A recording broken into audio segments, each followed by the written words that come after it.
selamat datang for podcast dari channel podcast YouTuber. Dan di video kali ini kita akan bersama dengan Mbak Nito dari tim Neko Studio. Intinya di video kali ini kita akan bertanya-tanya tentang bagaimana yang mencari game developer ataupun yang lain mungkin. Oke, sebelumnya boleh perkenalan dulu nama siapa dan asalnya dari mana? Halo, aku kenalin, nama aku Frank Nito Sadrak Teofani Nababan. Biasanya dipanggil Nito.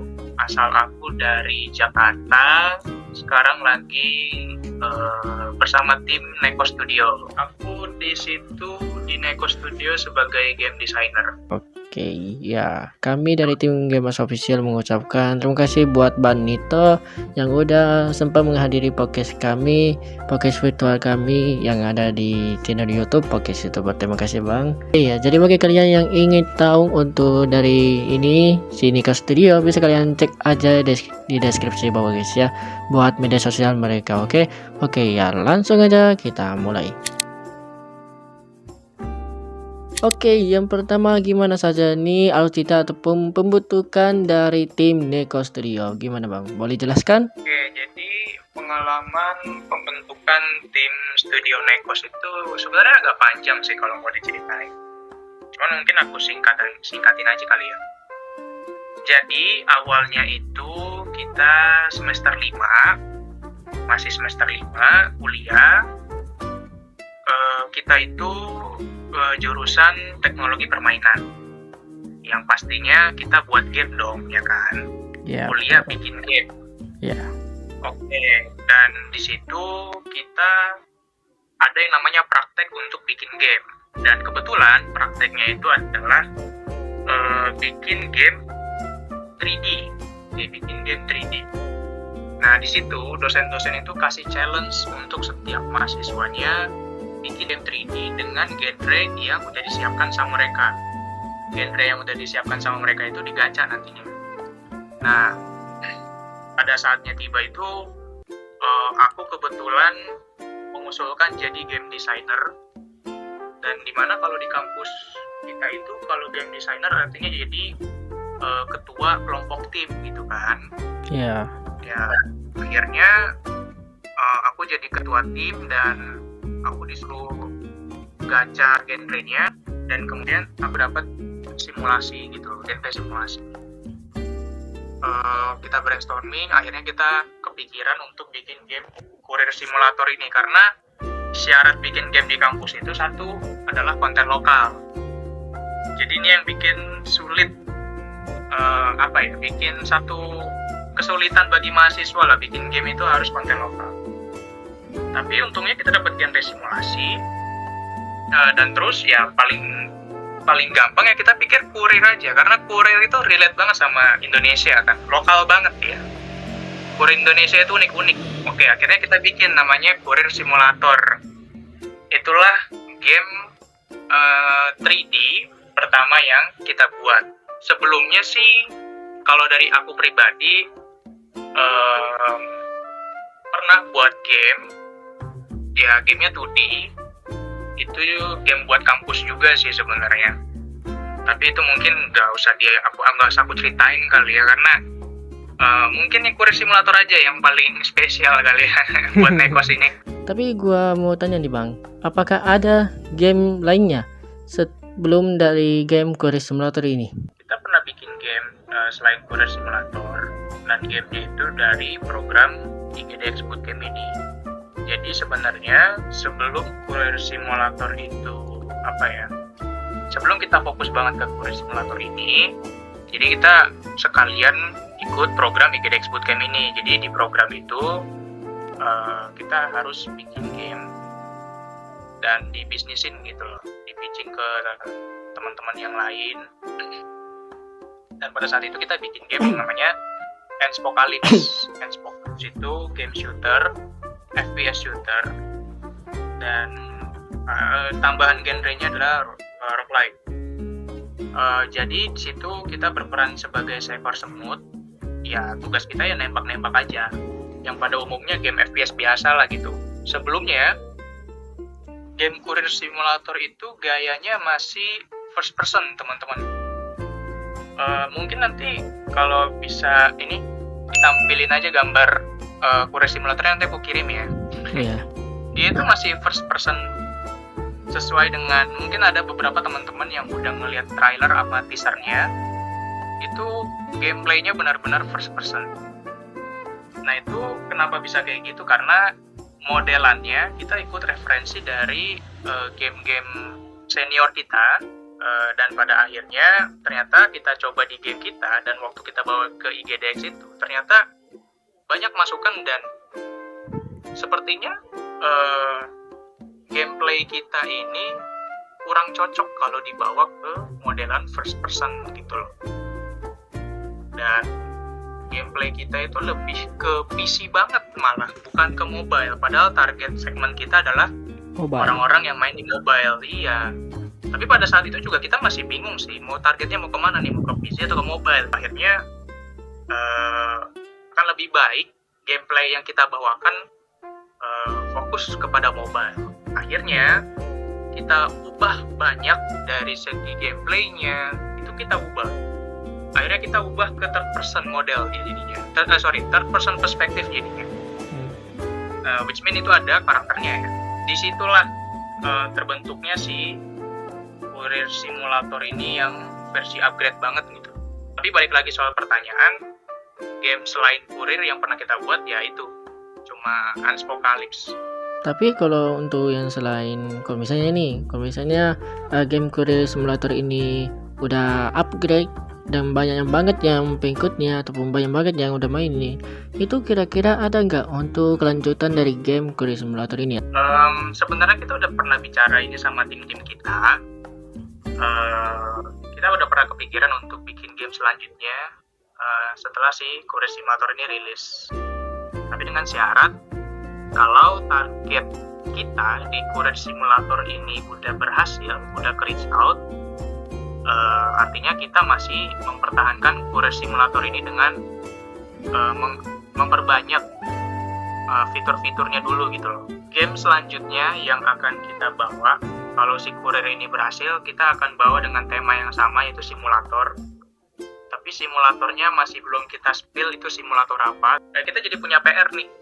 Kira-kira simulator yang kita bawa tuh pembedanya apa? Nah itu kita belum bisa kasih tahu simulator apa yang akan kita bawa di game selanjutnya. Tapi yang jelas genrenya pasti masih simulator.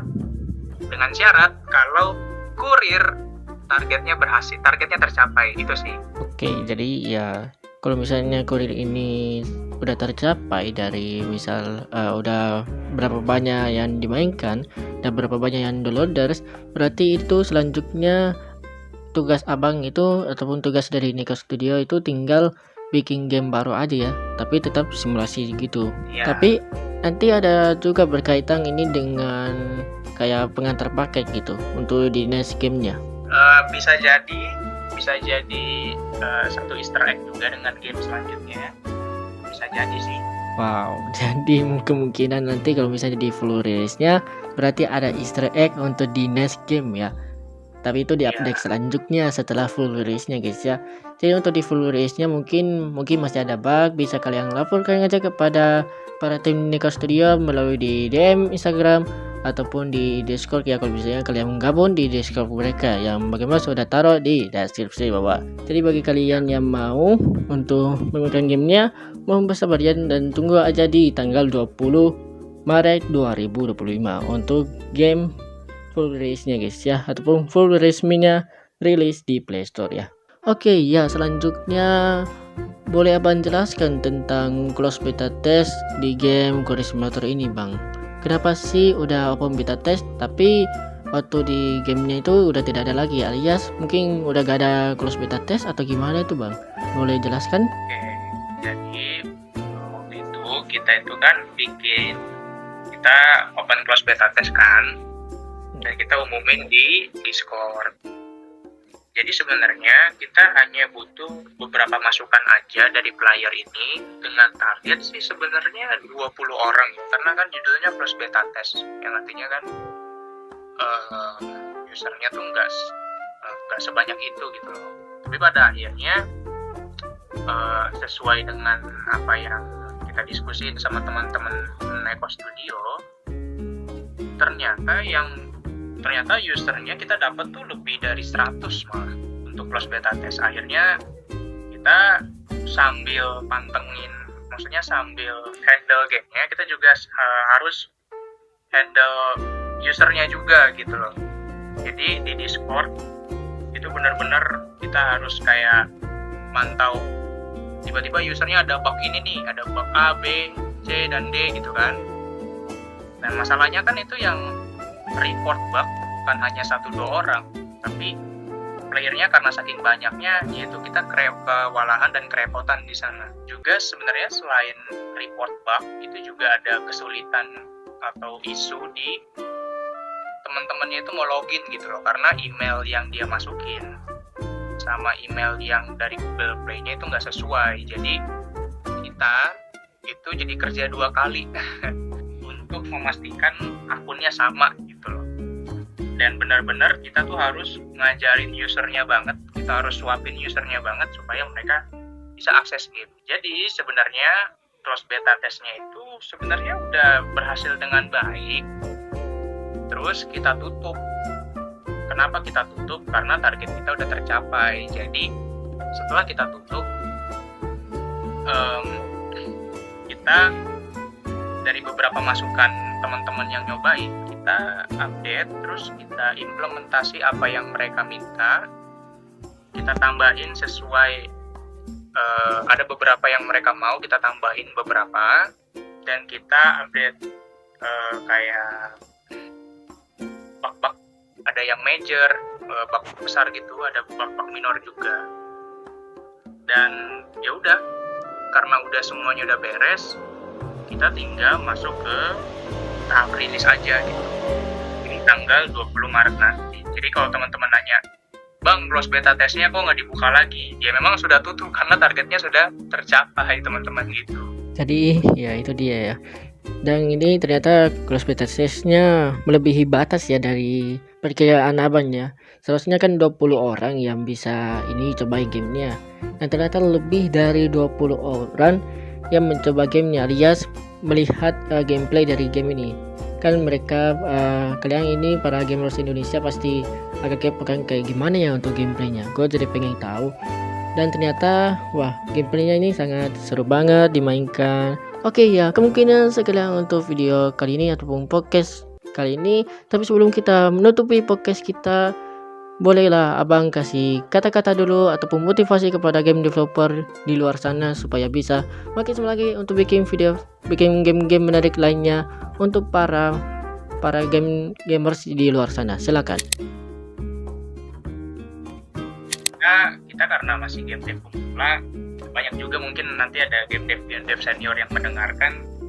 Ya cuman mungkin motivasiku untuk game dev pemula yang sama dengan kita juga, tetap semangat dan juga tetap mencoba hal-hal yang baru, dan juga cari kira-kira genre apa yang sesuai dengan pasar market di Indonesia. Pasti itu tantangannya sih. Kalian harus cari benar-benar orang Indonesia itu sukanya dengan game apa, dan juga waktu yang mereka mau spend main game itu yang seperti apa gitu. Itu teman-teman harus mulai kulik kalau misalkan game dev pemula. Dan mungkin untuk game dev senior sih mohon bimbingannya aja. Kalau misalkan ada diskusi-diskusi, kita mungkin lebih banyak mendengarkan sih, dan kita mungkin implementasi ke dalam game-game yang sedang kita buat. Mungkin itu aja sih. Oke, sama yang terakhir jangan lupa download Courage Simulator di tanggal 20 Maret 2025. Teman-teman tinggal cari di Play Store, ketik aja Courage Simulator. Oke. Itu dia ya guys ya, promosi. Jadi ya itu dia ya guys ya, untuk motivasi dari ini ya Bang Nito ataupun kasih penjelasan ya kepada game developer di luar sana. Dan juga itu dia sedikit promosi ya. Dan bagi kalian yang bertanya bilang, Bang, kok di App Store gua kok gak ada Bang? Kok di iPhone gua kok gak ada Bang? Itu mungkin nanti ya. Untuk kita ini cuma ada keterbatasan ke Google Play Store dulu guys ya, ke user Android. Ya kemungkinan sekedar untuk podcast kali ini ya guys ya. Dan juga kami dari tim Gamers Official mengucapkan terima kasih buat Bang Nito ya yang udah menyempatkan hadir dan juga mewakili dari para tim Neko Studio. Terima kasih ya Bang udah menyempatkan hadir di podcast kali ini. Sama-sama. Ya, jadi ya coba kalian untuk dukung untuk game-game buatan Indonesia guys ya, supaya para game developer asal Indonesia ini makin semangat lagi untuk bikin game-game menarik lainnya dan juga bisa mendunia ya guys ya. Amin. Amin. Ya, kemungkinan sekarang untuk podcast kali ini saya dari tim Gamers Official dan juga para tim Neko Studio pamit dari video kali ini. Sampai jumpa. Bye bye.